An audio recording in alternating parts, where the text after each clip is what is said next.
தலைவர் என்னமா சிரிச்சிட்டு இருக்காரு. கீழே காலே காணோம், இங்கெல்லாம் உடஞ்சிட்டு இருக்கு. ஸோ இங்கே வயிறையும் காணோம், தாடையும் காணோம். ஒரு ராஜா ஒரு போருக்கு போகும்போதுன்னு ஒரு போஸ்ட்லாம் கொடுப்பாங்கள்ல, ஸோ அந்த மாதிரியான ஒரு போஸ்ட் போட்ட அந்த காலத்து பாருங்கள். டச்சு அரசாங்கம் அவங்களுடைய ஒரு கல்வெட்டு தான் இது. உங்கள் எலும்பு கூடு தெரியுதுங்களா? பா என்னமோ ஒரு கை எலும்பு கூடுன்னு நினைக்கிறேங்க. சரிங்களா, நான் உங்களுக்கு ஜூம் பண்ணுறேன். அதுக்குள்ளே ஒரு எலும்பு கூடு மட்டும் இருக்குது. இருங்களா, நான் உங்களுக்கு அப்படியே காட்டுறேன் உள்ள. ஹலோ கைஸ், இந்த ஒரு வீடியோ நான் பண்ணதிலே கொஞ்சம் வித்தியாசமான வீடியோ தாங்க சொல்லணும். ஸோ நீங்கள் எதிர்பார்த்துருக்க மாட்டீங்க இந்த மாதிரியான கண்டென்ட் வரும்னு சொல்லிட்டு. ஸோ நம்ம ஒரு முக்கியமான ஒரு சுடுகாட்டுக்கு தான் கைஸ் வந்திருக்கும்.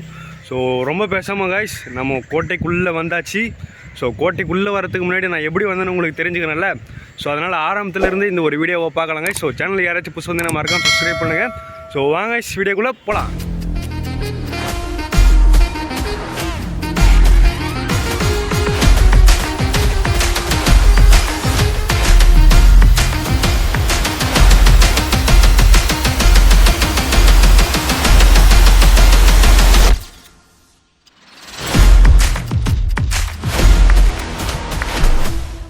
காய்ஸ், நம்ம ஒரு வழியாக பழவேற்காட்டுக்கு வந்தாச்சு. இதுதான் பழவேற்காடு பஸ் ஸ்டாண்டு. ஆமாம், ஆல்ரெடி ஒரு பஸ் இங்கே வெயிட்டிங்கில் இருக்குது. ஸோ எதிர்க்க வந்து பார்த்திங்கன்னா ஒரு மாதா கோயில் இருக்குது கைஸ். நம்ம ஆவலுடன் எதிர்பார்த்து கொண்டிருந்த அந்த ஒரு கோட்டைக்கு நம்ம வந்துவிட்டோம். ஸோ இப்படி இருக்கு பாருங்கள், பயங்கரமாக இருக்குது. ஸோ இந்த ஒரு கோட்டையோட ஹிஸ்ட்ரியை நான் உள்ளே போயிட்டு சொல்கிறேன். அதுக்கு முன்னாடி உங்களுக்கு நான் என்ட்ரன்ஸை மட்டும் காட்டுறேன் பாருங்கள். இங்கே பாருங்கள், கீழே குப்பையெல்லாம் இருக்குது. கொஞ்சம் க்ளீன் பண்ணல போல். வா, சத்தமே பயங்கரமாக வருது. இருங்க, அப்படியே நம்ம க்ளோஸ் பண்ணிடலாம். க்ளோஸ் பண்ணிவிட்டு இங்கே பாருங்கள், ஸ்டார்டிங்கில் ஒரு எலும்பு கூடு. தலைவர் என்னமா சிரிச்சிட்டு இருக்காரு. அப்படியே வந்தோன்னா இந்த இடத்துலலாம் இங்கிலீஷில் என்னமோ எழுதியிருக்கு. ஸோ அதை நம்மளால் சரியாக கூட படிக்க முடியல. ஹார் என்ரா பூ என்னமோ போட்டிருக்கு. நம்ம அதை படித்து இன்னும் கெடுக்க வேணாம். மேலே பார்த்தீங்களா, அந்த ஒரு ஆர்ச் அமைப்பே வேறு லெவலாக இருக்குது பாருங்கள். சென்டரில் ஒரு எலும்பு கூடு மண்டை. ஸோ இந்த சைடு அதே மாதிரியான இங்கிலீஷ் எழுத்துக்கள். இந்த இடத்துலையும் ஒரு மண்டை ஓடு கைஸ். பா இப்படி இருக்கு பாருங்க. கீழே காலே காணோம், இங்கெல்லாம் உடஞ்சிட்டு இருக்குது. ஸோ இங்கே வயிறையும் காணோம், தாடையும் காணோம். இங்கே கேட்டு பாருங்கள், கேட்டு ஃபுல்லாக மணல் போட்டு மூடிடுச்சு போல். ஸோ கீழே இது மட்டும் திறக்கிறதுக்காக அவங்க பண்ணியிருக்காங்க, ஓப்பனில் தான் இருக்குது. இப்போ நம்ம உள்ளே வந்துட்டோம் கைஸ். என்ன கைஸ் இது என்னமோ எரிஞ்சிட்டு இருக்குது. ஸோ இதுதான் கைஸ் பழவேற்காடு கோட்டையோட ஃபுல் ஓவர்வியூ. ஸோ இப்போ நம்ம இந்த ஒரு கோட்டையை பற்றின ஒரு ஸ்மால் ஹிஸ்ட்ரியை இப்போ நம்ம தெரிஞ்சுக்கிட்டு அப்படியே இதுக்குள்ளே என்னென்னலாம் இருக்குன்னு சொல்லிட்டு நம்ம எக்ஸ்ப்ளோர் பண்ணலாம் கைஸ். ஸோ இந்த ஒரு கோட்டை யாரால் கட்டப்பட்டதுன்னா டச்சு அரசாங்கத்தால் தான் கைஸ் கட்டப்பட்டுச்சு. டச்சு ஈஸ்ட் இந்தியன் கம்பெனி அவங்க தான் 1613ஆம் ஆண்டில் கட்டியிருக்காங்க. ஸோ அடுத்து ஒரு 3 வருஷத்துலேயே அரசு உள்ளூர்மயமாக்கப்பட்டுருச்சு. அதுவும் இல்லாமல் இந்த ஒரு கோட்டையோடைய பேர் பழவேற்காடு கோட்டைன்னு இப்போ சொல்கிறாங்க. ஆனால் அப்போது இதுக்கு கெல்டிரியா ஃபோர்ட் அப்படின்ற ஒரு பேர் இருந்தது. ஸோ கெல்டிரியா அப்படின்றது வந்து பார்த்திங்கன்னா நெதர்லாந்தில் இருக்கக்கூடிய ஒரு சிட்டியோடைய பேர் தான். ஸோ அதுவும் இல்லாமல் டச்சு அரசாங்கத்துடைய கேபிட்டல் அதுவும் இங்கே தான். ஸோ இதுதான் அதனுடைய கேபிட்டலாக இருந்தது. முக்கியமான வர்த்தக மையத்துக்கு முக்கியமான இடமாகவும் இது இருந்தது. ஸோ நம்ம கோட்டைனா ரொம்ப பெருசாக பிரம்மாண்டமாக இருக்கும். ஆனால் இது அந்த மாதிரி இல்லை, ரொம்ப சின்ன இடமா தான் இருக்குது. ஆனால் அதுக்கே 70லேருந்து 80 பேர் இதை பாதுகாத்தாங்கன்னு சொல்லிட்டு ஒரு குறிப்பு இருக்காங்க, தெரிஞ்சுக்கோங்க. ஸோ ஒரு பெரிய கோட்டையே அழிஞ்சிருச்சுன்னு தாங்க சொல்லணும். அதனுடைய எச்சம், ஸோ மிச்ச மீதின்னு தான் சொல்லணும். அதனுடைய கல்லறை அதெல்லாம் தான் இங்கே இருக்குது. ஸோ மோஸ்ட்லி நான் உங்களுக்கு சொல்லிட்டு இருப்பேன், ரொம்ப சுருக்கமாக தான் சொல்லியிருப்பேன். நீங்கள் கெல்டிரியா ஃபோர்ட் இல்லை பழவேற்காடு கோட்டை அப்படின்னு போட்டிங்கன்னா விக்கிபீடியாவில் வரும். நானே விக்கிபீடியா பார்த்து தான் சொன்னேன், அதுவே என்னால் சரியாக சொல்ல முடியல. ஸோ போக போக நம்ம ஒரு இடத்துக்கு போகும்போதும் டீட்டெயிலாக நம்ம எக்ஸ்பிளைன் பண்ணலாம். ஸோ அதுக்கு முன்னாடி இந்த ஒரு கோட்டைன்னு சொல்லலாம், டச்சு காலத்துடைய கல்லறைன்னு சொல்லலாம். ஸோ இந்த ஒரு கல்லறையை நம்ம சுற்றி பார்க்கலாம் வாங்க கைஸ். இப்போ போயிட்டு நம்ம சுற்றி பார்க்கலாம். ஸோ ஸ்டார்டிங்கில் வந்து பார்த்திங்கன்னா நிறைய கல்லறைகளில் தான் கைஸ் நம்மளால் பார்க்க முடியுது. அதுவும் இல்லாமல் அந்த இடத்துல ஒரு கிணறு மாதிரி இருக்குது. ஸோ அந்த இடத்துல என்னமோ இருக்குது. ஸோ நம்ம பொறுமையாக ஸ்டார்டிங்கில் இருந்து பார்த்துடலாம். இங்கே பாருங்கள், ஒரு கல்லறை மேலேயும் ஃபோட்டோஸ் எல்லாம் வித்தியாசமாக இருக்குது. ஸோ இதனுடைய வார்த்தைகள் எல்லாம் வாயிலே வரல, அந்த காலத்து இங்கிலீஷ் வார்த்தைகள். அப்படியே நான் உங்களுக்கு காட்டுறேன் பாருங்கள். 1 2 3 4 மொத்தம் இந்த ஒரு ஃபஸ்ட் லைன்லேயே 5 கலர் இருக்குது. ஃப்ரண்ட்டில் வந்து பார்த்திங்கன்னா ஒரு 4 கலர் இருக்குது. ஸோ அப்படியே நம்ம இந்த சைடு வந்தோன்னா சின்னதாக இருக்குது கைஸ். சின்னதாக ஒரு முக்கோணமாக இருக்குது. கீழெல்லாம் பாருங்கள், நம்மளால் நடந்து போக முடியுமான்னு சொல்லிட்டு தெரியல. மேபி இதில் பாம்பு கூட இருக்கலாம். நீங்கள் வரும்போது கேர்ஃபுல்லாக வாங்க. சின்னதாக என்னமோ இருக்குது. ஸோ இது வந்து பார்த்திங்கன்னா ஃப்ரண்ட்டில் அந்த இடத்துல பாருங்களேன் என்னமோ ஒரு இது இருக்குது, கல்வெட்டு மாதிரி. ஸோ கல்வெட்டு மாதிரியான என்னமோ ஒரு செட்டப் இருக்குது. அதுக்கு பக்கத்தில் ஒரு சின்னதான ஒரு கோட்டை இருக்குது. இப்போ நம்ம அப்படியே இது வழியாகவே போவோம். வந்துட்டோம். இதுக்கு பக்கத்துலேயும் பாருங்கள், இது ஒரு சின்ன கல்லறையாக இருக்குது. சின்ன கல்லறை, இது கொஞ்சம் பெருசு, இது ரொம்பவுமே பெருசாக இருக்குது. எனக்கு தெரிஞ்சு இதெல்லாம் முக்கியமான அதிகாரிகள், ஸோ டச் அரசாங்கத்தில் முக்கியமான அதிகாரிகள்லாம் இருந்திருப்பாங்கள்ல, அவங்களுடைய கல்லறையாக இருந்திருக்கும் எனக்கு தெரிஞ்சு. ஸோ இந்த மாதிரியான ஒரு 3 இருக்குது கைஸ், 3 பில்டிங் இருக்குது. கூசா இதுதான் கொஞ்சம் பெருசாக சென்டராக இருக்குது, எல்லாராலையும் மக்களால் பார்க்குற மாதிரி. அதுக்கு முன்னாடி இங்கே ஒரு தகன மேடைன்னு சொல்லலாமா, இல்லை எதனா ஒரு முக்கியமான கல்லறைன்னு சொல்லலாமா, முக்கியமான கல்லறைன்னு கூட நம்ம சொல்லலாம் கைஸ். இதெல்லாம் கொஞ்சம் க்ளீன் பண்ணி வச்சாங்கன்னா சூப்பராக இருக்கும். ஸோ இதுவும் ஒரு கல்லறை தான். இப்போ இது ஃபுல்லாகவே மூடிட்டு இருக்குது, செடி மூடுறதுனால நமக்கு தெரியல. மெயினான கலர் அங்கே இருக்குதுன்னு நினைக்கிறேன். இப்போ நம்ம அதுக்குள்ளே போய் பார்ப்போம். யாரோ ஒரு அண்ணன் மட்டும் உட்காந்துட்டு இருக்காங்க. சரி ஓகே, இதெல்லாம் பாருங்களேன், ஏபிசிடி ஃபுல்லாக லைனாக எழுதுகிற மாதிரி இருக்குது. ஸோ இதுதான் பாருங்கள், எனக்கு தெரிஞ்ச ஒரு முக்கிய புள்ளியோடைய கல்லறையாக இருக்குதுன்னு நினைக்கிறேன். ஒரு குழந்தை படம் ஃபோட்டோதெல்லாம் இருக்குது பாருங்களேன். வா, வேறு லெவலாக இருக்குது. இதை நீங்கள் அப்படியே ஸ்க்ரீன்ஷாட் எடுத்து வச்சுட்டு இதில் என்ன போட்டிருக்குன்னு நீங்கள் கீழே கமெண்ட் பண்ணுங்கள். அந்த காலத்து பாருங்கள், டச் அரசாங்கம் அவங்களுடைய ஒரு கல்வெட்டு தான் இது. இப்போ அப்படியே நம்ம சென்டருக்கு வந்துடலாம். ஸோ இது இன்னொரு ராஜாவுடைய கல்லறை. என்னங்க இது, பர்கேவினிஸ் பிளாட்ஸ் அப்படின்னு இருக்குது.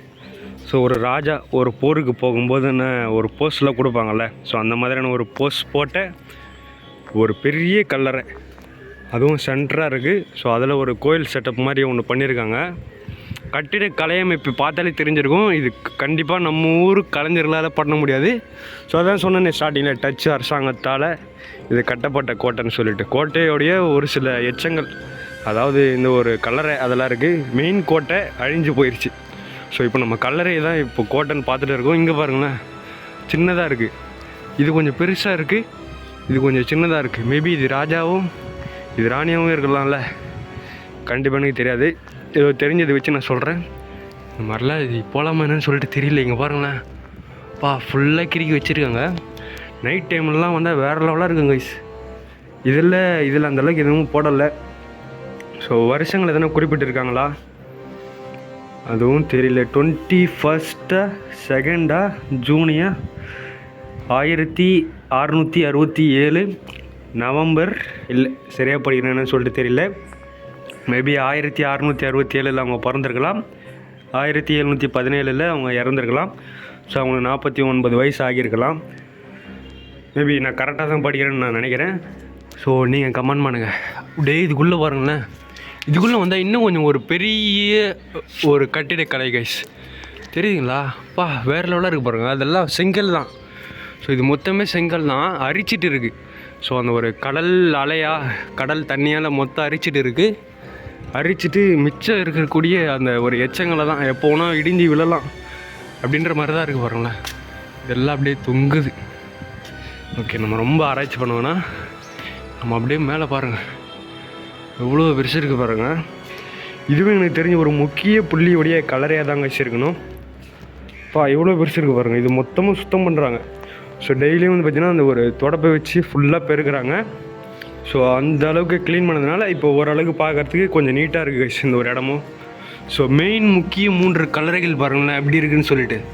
1 2 3 4 முக்கிய கல்லறைகள்.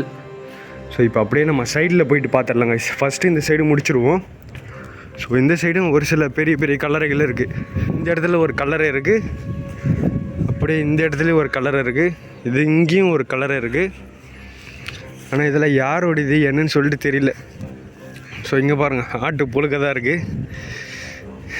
ஆடுங்களாம் உள்ளே இருக்குமே என்னமோ. இது ஒன்று மட்டும் பாருங்களேன், ஓப்பனில் இருக்குது. அங்கே பாருங்கள், எலும்பு கூடு தெரியுதுங்களா? என்னமோ ஒரு கை எலும்பு கூடுன்னு நினைக்கிறேங்க. சரிங்களா, நான் உங்களுக்கு ஜூம் பண்ணுறேன் கைஸ், உங்களுக்கு தெரியுதுங்களா? அதுக்குள்ளே ஒரு எலும்பு கூடு மட்டும் இருக்குது. இருங்களா, நான் உங்களுக்கு அப்படியே காட்டுறேன் உள்ள.